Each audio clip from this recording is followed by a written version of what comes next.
So this morning, we're going to finish up our series of the political debates, and we invited all of the people running for Port Angeles School District. We didn't really know who was going to show up because we didn't get confirmation back from a number of folks, but we do have two people here today. They are not running against each other. I'll let them each tell you which position they're running for and how to get them. Hopefully, how to vote for them if that's your desire. Hopefully, we all got our ballots in the mail yesterday or the day before, and looking on this, the school district has Stan Williams running for position number 3, and Sandy Long running for position number 4, and Kirsten Williams running for position number 5. So today we have Sandy Long, and I'm going to invite them both to come up and then each give, 3 to 5 minute opening statement why they decided to run and why you should vote for them. And then we'll just throw it open to questions. This time you don't have to ask a question for both of them. You can pointedly ask to one.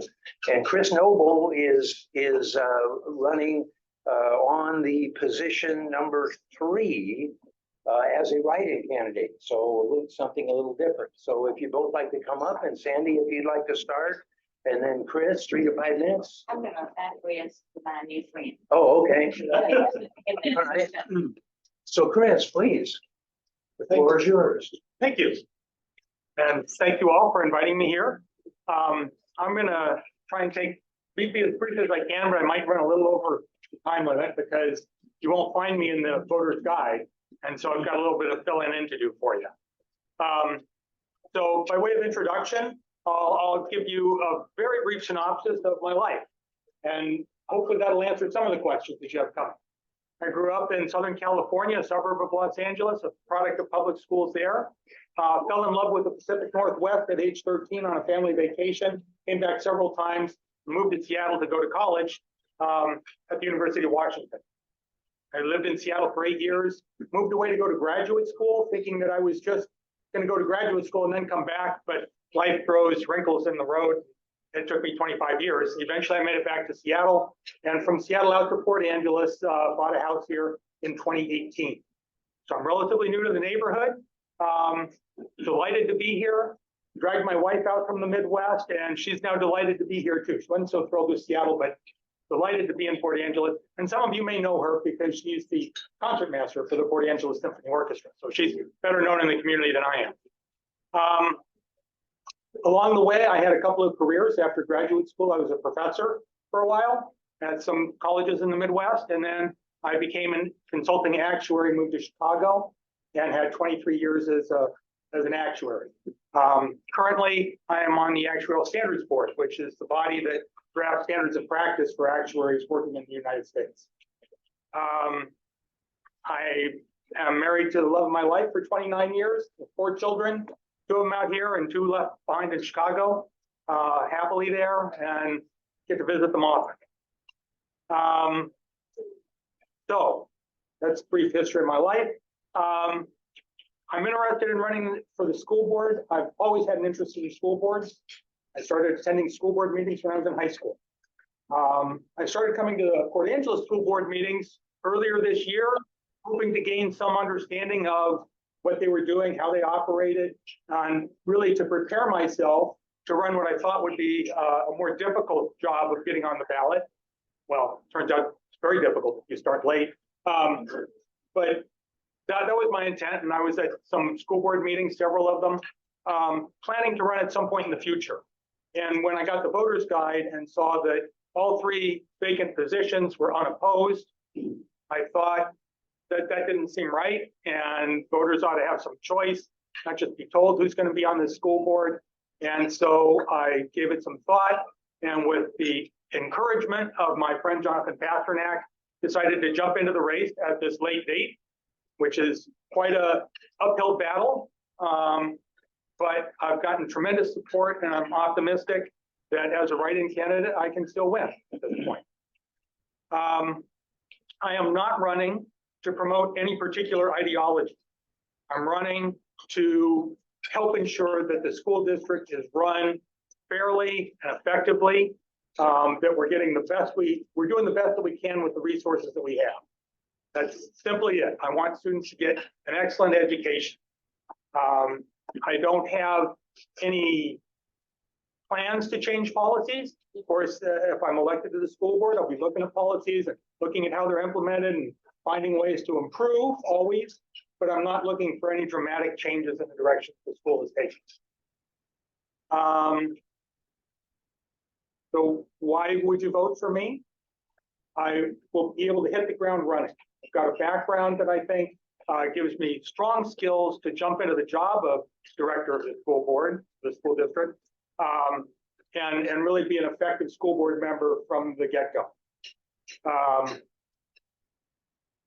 I'm known to be a level-headed person, and I think that that'll also be a virtue in being a member of the school board. So really, I'm asking for your vote for my capabilities to help direct the school to the school district to success.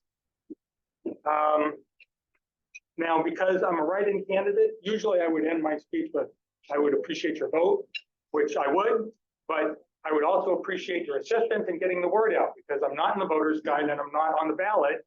And so I really need to rely on word of mouth on everybody spreading the word. This is a good candidate, please write him in. And so I have just a one-page version of my own candidate profile that I'll distribute. Please take more than one copy if you know somebody that you can give it to.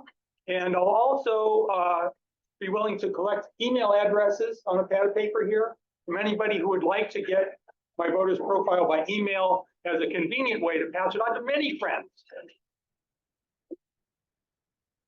So those are really the prepared comments I have. And I said I'd try to be brief. I can be pretty brief when I talk, and I intend to. And I'll give Sandy a chance to talk. And then we'll have questions. I'll pass these out while Sandy's talking. Oh, that would be great. Thank you. Thank you, Sandy. Oh, and introducing Sandy Longpie, hopeful endorsement today. No pressure, Sandy. Feel none. Good morning. I can barely see over this. Do you mind if I just kind of step aside? Can you hear me? Yep. Can everybody hear me? Okay, thank you. This was always a problem when I was a college professor, and so I wore a little mic. At the very end of my career, they had little mics. At the beginning of my career, I just spoke very loudly to auditoriums full of psychology students. But anyway, good morning. I'm a retired Rotarian, so I'm glad I always be among Rotarians. And thank you for inviting me here today. I know most of you here. Some new faces I see, and I'm looking forward to shaking your hand and meeting you. I have been on the school board for 8 years, which is 2 terms. I had no plans to make it 3 terms. But as we being the school board, began to look at what our plans are, we spent a whole year coming up and developing our new strategic plan, which is a 3 to 5 year plan. And since we spent a lot of time, I thought, well, I'll go ahead and throw my hat in the ring and see who runs against me and see what happens. Well, what happened was there came a filing week. I filed on Monday morning, and by Wednesday afternoon, no one else had filed for anything. We had 2 empty positions with no one filed for them.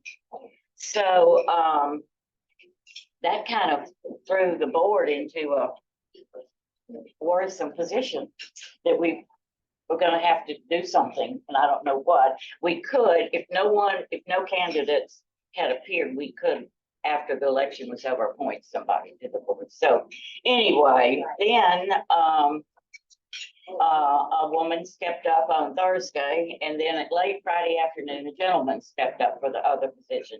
So there were 3 at that point in time, and up till about 48 hours ago, to my knowledge, there were just 3 of us, and all of us were unopposed, which is very unusual. So I come to you unopposed for my position. I'm glad that we have had another person in our community step up to oppose another candidate. I'm glad you didn't step up to oppose me. Although I did hope somebody would. Anyway, we're here for another round and I know that people have a lot of questions about what goes on with the school board, so the only thing I'm going to tell you about me is I've lived here 21 years. We owned a home here 5 years before that, my husband and I. And so I really feel that this is my community. It is our permanent address. And although we have a home in Louisiana, he spends a lot of time there. And my son and granddaughter are there. So because of COVID, I haven't been home in a while, but I'm hoping to spend some holiday time this year with my family. I miss them very much. I am very active in this community. As most of you know, you see me around at a lot of different places. I will say to you, listen carefully, it takes a lot of my time to be on the school board. I probably spend 20% of my week, maybe more. Some weeks, it's every day, doing school board work. I enjoy it. I really enjoy it. I was 40 years an educator. I was 20 years in public schools and 20 years in higher ed at LSU and University of Alabama and Louisiana Tech University. So I left that to come out here and retire, and I hadn't done it yet. So I guess if I live this long, I have 4 more years of school board work to do, and I'll be looking forward to doing it. So I thank you for your support. I welcome you to come to our schools at any point in time. Any point in time. All you have to do is call up the school board office and they will set up an appointment for you. I wish more of our community would get out into the schools, particularly to see the condition that our facilities are in, which are not so hot. So again, you're welcome. Thank you for having me this morning. And I think we'll get more done if you just ask questions. All right. Okay, thank you. So just a little aside from my old profession, write-in candidacy in the state of Washington is not an easy road to hoe. One thing you've got to do is if you write in the name, you have to do it right. Okay, you have to put it in the right position in the ballot. You have to spell the name right. If it's Chris Noble, it better be CHRIS Noble, not Chris Nobles or C Noble. It's got to be the full name, Chris Noble, just so you know. It's not an easy thing. So with that, question. Norm. And I would address this to both candidates. Thank you for serving and for running. In a lot of places in the country, and I think not so much here, thankfully, there's been a lot of controversy around curriculum, whether it's pushing it to the right or pushing it to the left. And this has created complete turnovers in various school districts, boards over time because of opposition to whatever it is. I'd like to hear both of you speak about your role in curriculum development management in the Port Angeles schools. Where do you think the board ought to be, and are we in the right place now, or do we need to go somewhere else? Sandy, would you like to take that first, please? Yeah, I'd be glad to. The school board has a limited duties that are prescribed by the legislature. Our main duty is to make sure that we only hire one person. We have no other employees. It's a board of 5 and a superintendent. That's who we hire. That's who we evaluate. And thank goodness we have the best superintendent I've ever worked with. And I've worked with hundreds of them.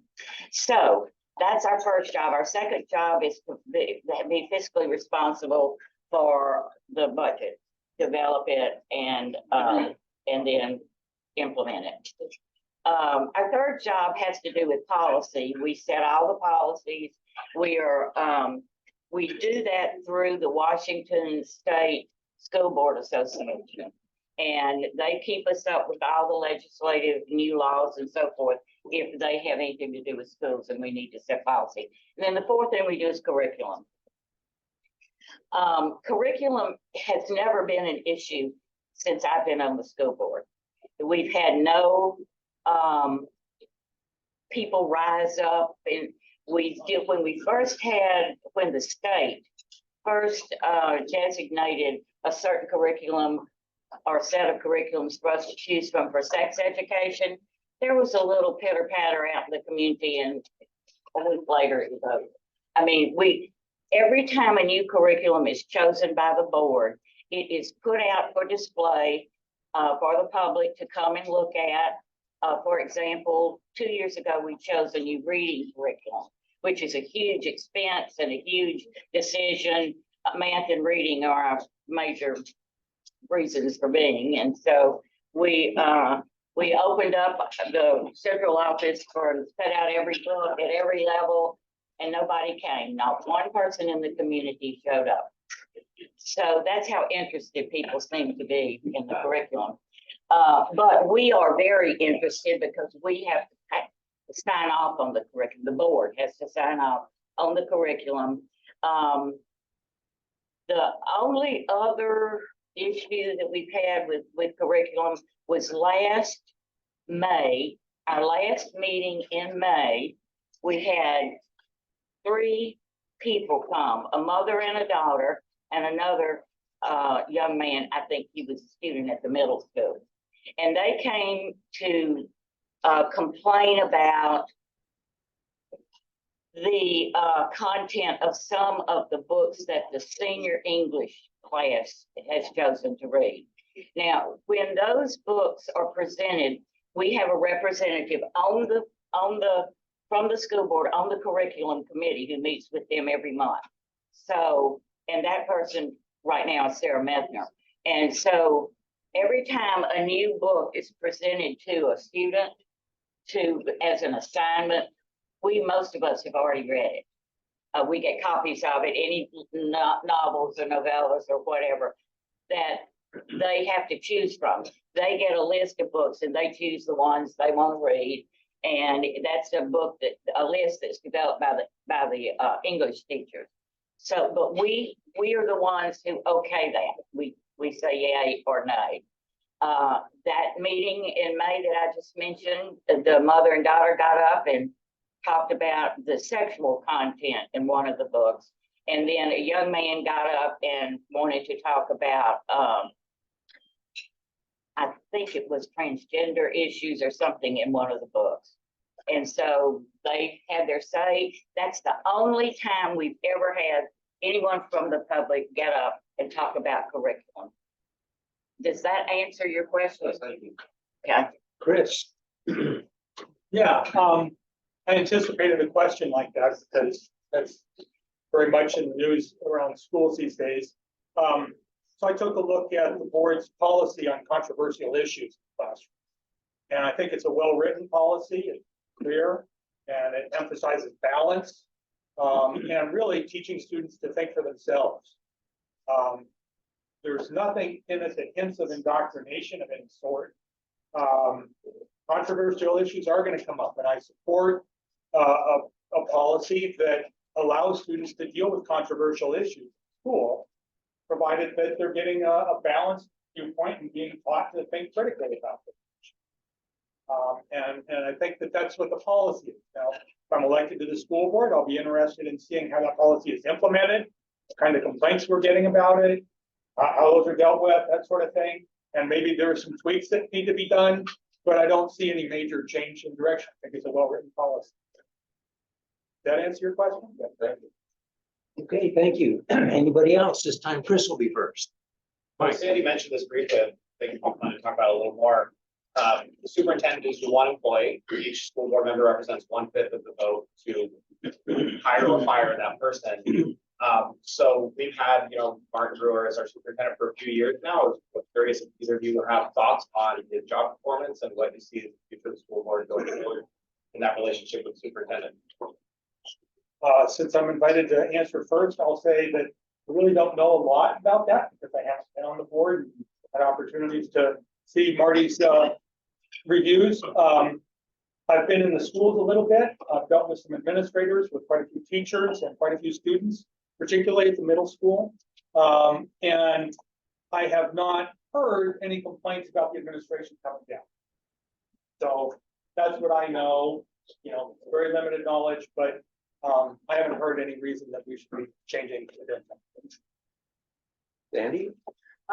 Marty Brewer, as I said earlier, in my opinion, is the best superintendent I've ever worked with. I was a consultant to school districts across the nation. I used to work for the U.S. Department of Education as an evaluator of grants given out to education through the federal government. I also did it on the state level. I've met lots of superintendents, lots of teachers, and lots of principals. Marty Brewer, I just can't say enough about him. His evaluations are excellent. The board evaluates him twice a year, formally. He gives us a big fat book of everything he's done, which is amazing. And I will say to you, to my knowledge, and I think if you followed the superintendency in the state of Washington, they turn over all the time. It's unusual to have a superintendent more than 5 years. It's very unusual. I was not aware of that until I came on the board because I didn't follow the superintendency then. But we're hoping we can keep Marty as long as we can. We've done all that we can to give him a comfortable place to live and to be. His wife is an employee of the SWIM school district, and so they really like it here. Marty he will say to you that he can see retirement. He can see it out there. And it looks good. And I always tell him he'll love every day of it. I don't want to lose him, but anyway, he's great. We do evaluate him, and those things are out there. I want to say also that Chris, I want to mention something, go back to policy. We write the policies, the administrative staff writes the procedures. Each policy then has a procedure that goes with it and how they're going to implement the policy. So we do the policies, they do the procedures. It's all online. You can read hundreds of pages of procedures. They're all out there for everybody to see. There are no secrets. There are no secrets. Everything we do is in public. We cannot all be together any place. We have to put it in the newspaper if we are going to be together. Like tomorrow at 8 o'clock, I'll be at the school board retreat. So we have this all weekend. We'll be working on things, policies. We're really looking closely tomorrow at facilities and at test scores. All the fall testing has been done. It'll be presented to us tomorrow. We'll look at it, and then we'll talk about a little bit about curriculum and what needs to be done. Is that answered? No, I'm sorry. Go ahead. Drs. Long and Noble, I guess I'll just throw out there, all of the challenges that you have with infrastructure and curriculum, facilities and everything else, what you previously mentioned of the construction needs of the district. Can you speak to some of the challenges that you see coming down the line for budgets and money inflows? Sandy, you first. The board developed a 30-year plan about 2-3 years ago. I don't know, I lose track of time, but we developed a 30-year plan for replacing facilities. If you've lived here over a day, I'll use the high school for an example. You know that our schools are old. They're all old, and we have to rate them. They're rated every year by the state as to what condition they're in, what we need to do immediately, and what needs to be done. All our schools, except for Dry Creek, need to be replaced. And right now, we're in the middle of, you passed a levy 3 years ago. It was a capital levy for the construction of a new middle school.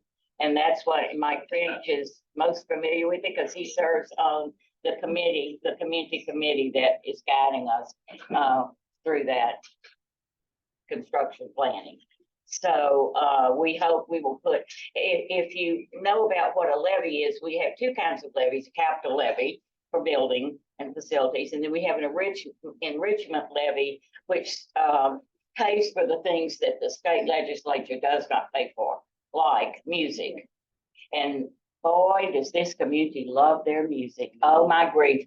If we lost any of our music program, and we almost lost a little tiny bit, and Jonathan called me up and said, that sixth grade band needs to stay. And I agreed, and we all agreed.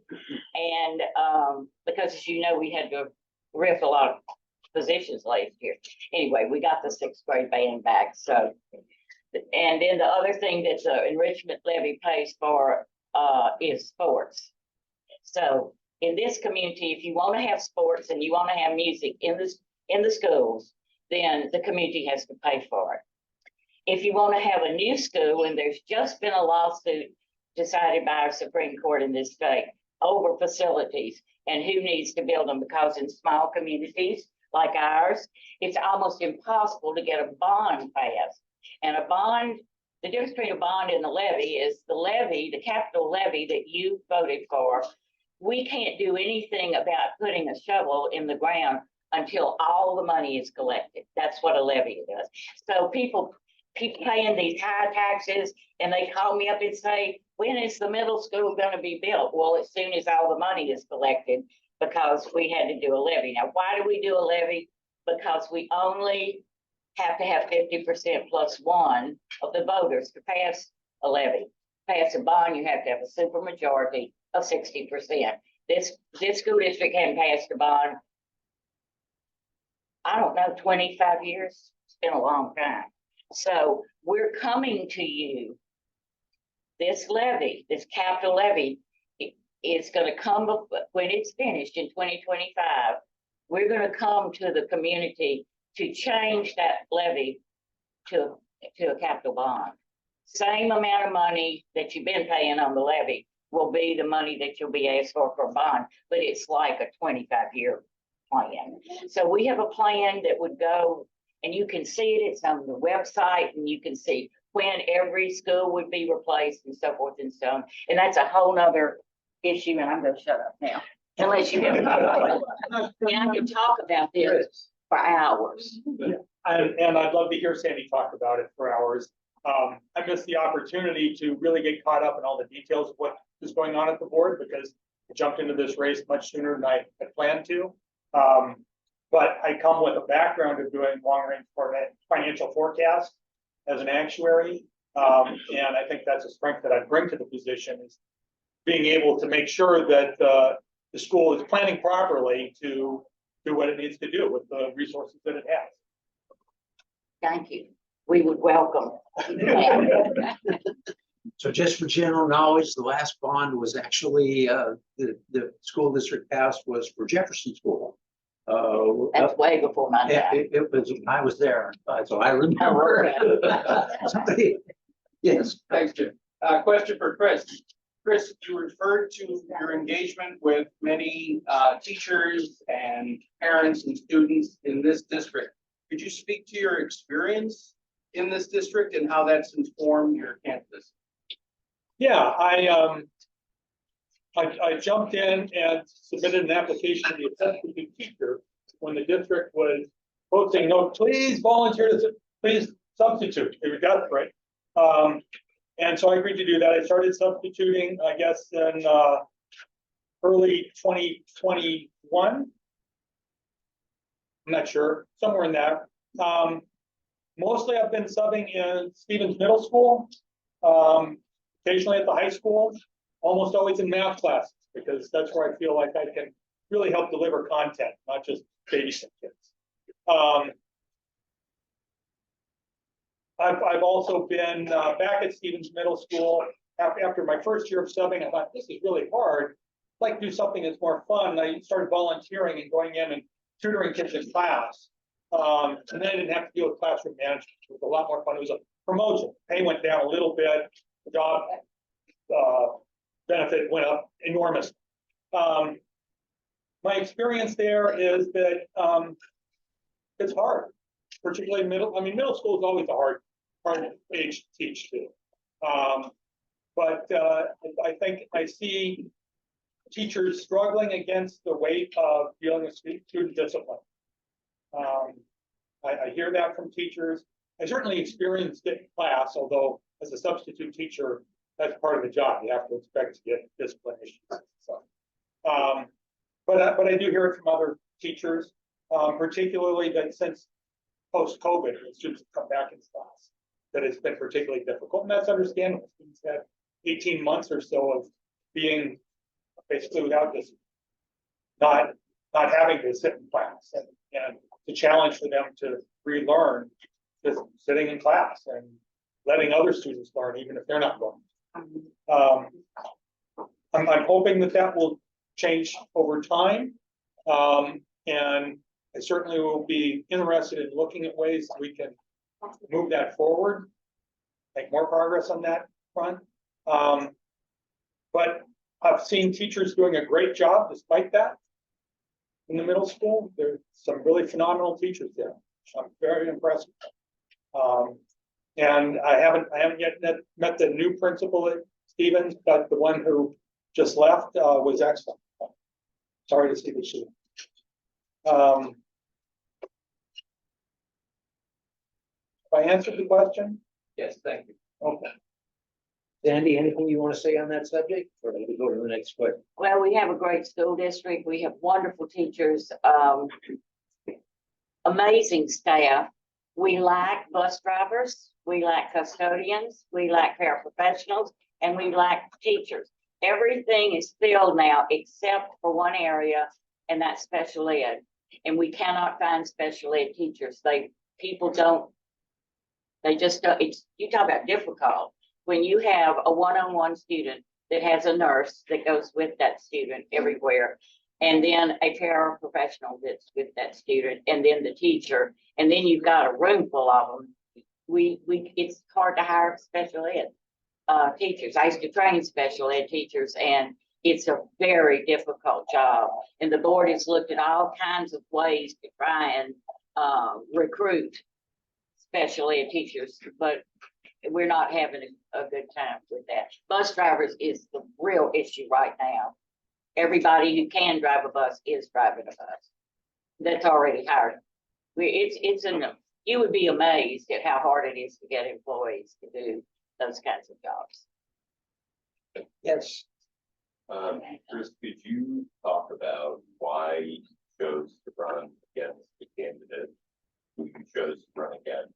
And as a sub of that question, Sandy, could you talk about why it's important that each member of the school board has competence and what the implications are for the school district when you have someone on the board who doesn't understand the issues you're engaged?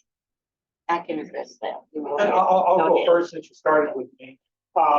It wasn't a hard decision. I looked at the three unopposed candidates, and I looked for the one that I would provide the greatest contrast for. If I'm running against somebody who doesn't look a lot different than me, there isn't going to be much motivation to write me in, and it seemed pointless. So I picked this position number 3 because I felt there would be a real contrast between me and the candidate who's on the ballot in terms of our background and the skill set that we're bringing to the job. That's really it. I'm running for a nonpartisan position as a nonpartisan candidate. My objective is really to do the best that we can do with the resources that we have. And I think having a really strong school board will help facilitate. I will say to you, and I'm glad you used the word nonpartisan, because we do not run with a party attached to the ballot. You will not see Republican or Democrat or Independent or whatever. And the reason for that, the last place you want politics to play a part is when you're dealing with the lives of children. Thank goodness we're a nonpartisan board. In the history of the board that since I've been on it, we had a board member resign because of her political positions. And it was very clear that she was there to represent her political views rather than to represent and serve as an advocate for children. That's our job. Our clients are children, not you and not their parents and not the teachers. Our job is to advocate as a board, to advocate for children because they don't have a voice and we are their voice. And I take that extremely seriously. I have to remember because we are put in positions all the time that are political. But for me, the focus of being on the board is I'm advocating for children who cannot speak for themselves. And I will work with anybody, anywhere to make that happen. And I will stand up for those children until I can't stand up anymore, which may be so. Okay, May I add to that a little bit, okay, out of turn? sure. Just like to say that, you know, part of my background is working as part of a committee or a board and figuring out how to come to consensus with people, how to draft policies together that are effective and clear, and how to manage large budgets and long-range planning for large organizations.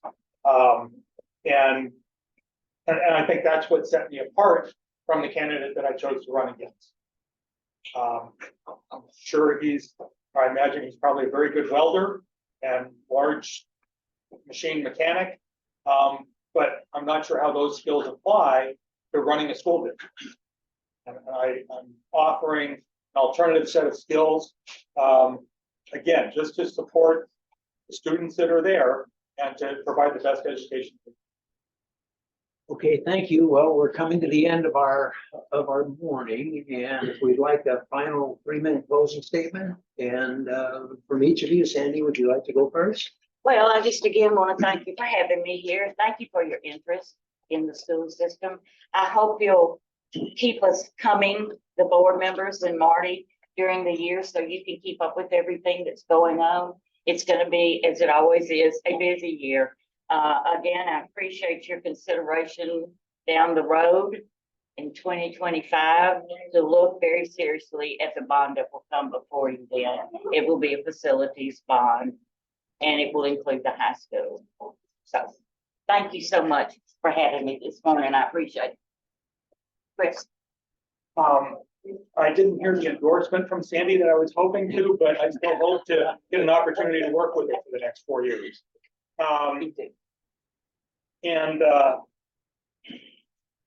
Yeah, what can I say? The position is for 4 years. And I think it's important that we keep that in mind, that I think that's part of the reason why it's really important to have somebody who can do the job of a school board director and not try and make it a political appointment. Because that will defeat the purposes of the school board bill. It will hinder their ability to use the resources effectively. Their time. I'm grateful to all the time that Sandy's put into the Port Angeles School, and I hope to be able to make a contribution. So I will pass around a pad of paper. If anybody would like to put their email address on it, I will send you a copy of my candidate profile in an email that will be easy to forward to many, many of your friends. Good, thank you.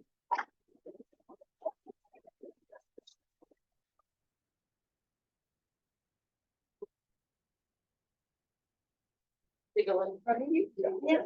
Okay, Well, thank you both for being with us this morning, taking the time.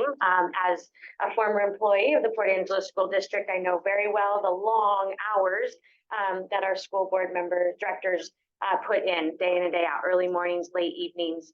And so I just commend you both for stepping up. Thank you so much.